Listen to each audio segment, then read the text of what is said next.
Good Monday, Wilmot Center Church. Pastor Randall here, and is it ever good for me to connect with you, even by video, after being sidelined for quite a few months? I'm still on a journey with my body, so stay tuned if you like next week for a video update from me and a new podcast that's going to be starting then. But for this week, welcome to our week of prayer devotionals. Each day, one of our pastors will bring a devotional related to the theme centered on Jesus. I want to invite you all of this week to keep in mind these words from Hebrews chapter 12, verses 1 to 3, our theme verses for the week.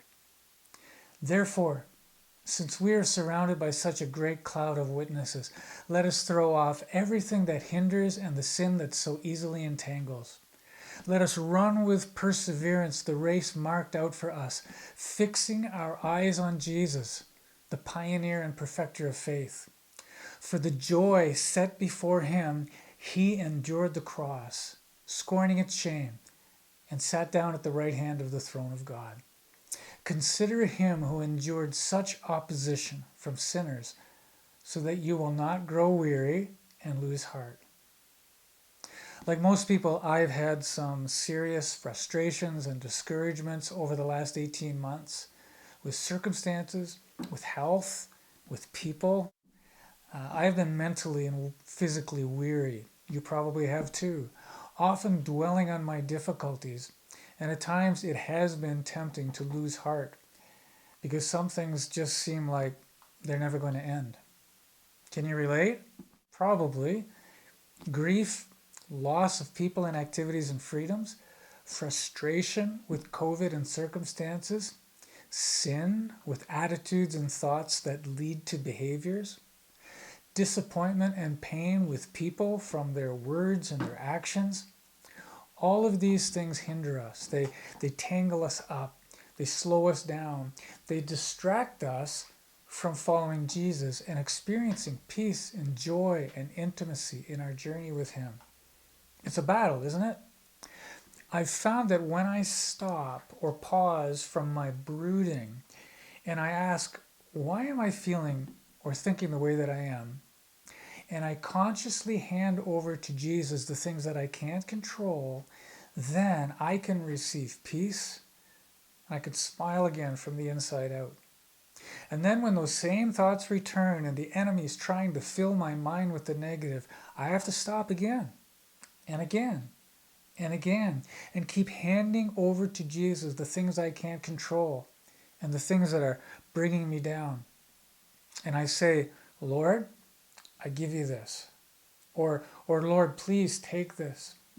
I need to keep focusing on Jesus, giving my anxiety to him.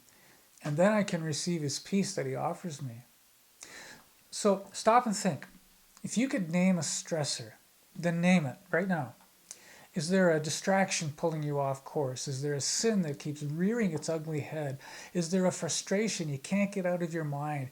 Is there a fear that keeps grabbing you? Is there a person who just troubles you? Name them. Write them down if need be.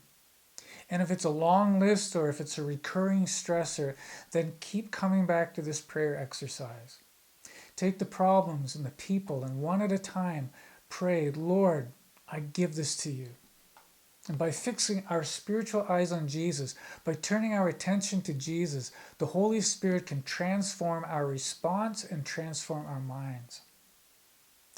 I want to encourage you about just how close Jesus is to you with these words from Ephesians 3, verses 16 to 19.